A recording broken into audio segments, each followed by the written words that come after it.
Champions league গতকাল শুরু হওয়ার প্রথম দিনেই ছিল বেশ কয়েকটি বিগ ম্যাচ, যেমন লিভারপুল এবং এসি মিলান, মিউনিখ এবং ডায়নামো এবং রিয়াল মাদ্রিদ ও স্টাটগার্ট। বায়ার্ন এবং লিভারপুল খুব সহজেই জয় পেয়েছে। বায়ার্ন গতানুগতিক তাদের ধ্বংসাত্মক ম্যাচ খেলেছিল, তবে রিয়াল মাদ্রিদের ম্যাচটি ছিল লস ব্লাঙ্কোস ভক্তদের জন্য একটু স্পেশাল। এই ম্যাচে এমবাপ্পের চ্যাম্পিয়ন্স লিগ ডেবিউ, এই জন্য মাদ্রিদ সমর্থকদের এক অন্যরকম নজর ছিল গতকালের ম্যাচে।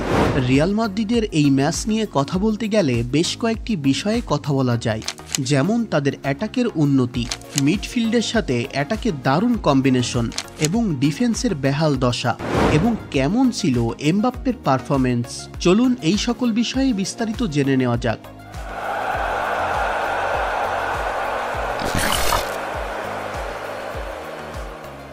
প্রথমেই এমবাপ্পের কথা বলা যাক।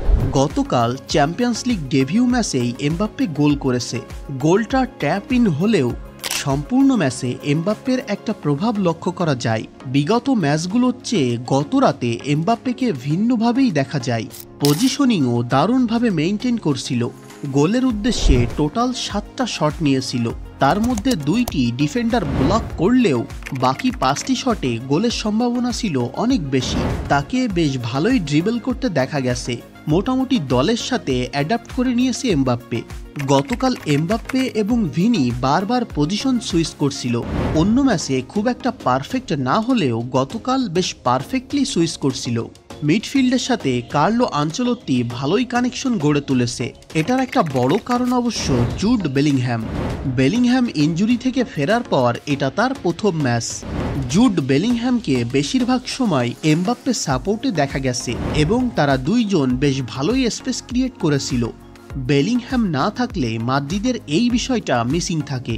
আক্রমণের কথায় আসতে গেলে অবশ্যই বলতে হবে আনচেলত্তি ট্যাকটিক্স বদলেছেন।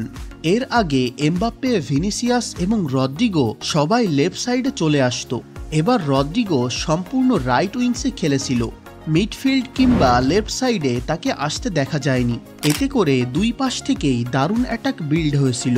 ভিনিসিয়াস এবং এমবাপ্পে বারবার পজিশন সুইচ করে লেফট সাইডে সুন্দর অ্যাটাক বিল্ড করছিল। মোটামুটি দারুণ কম্বিনেশন গড়ে তুলেছে তারা।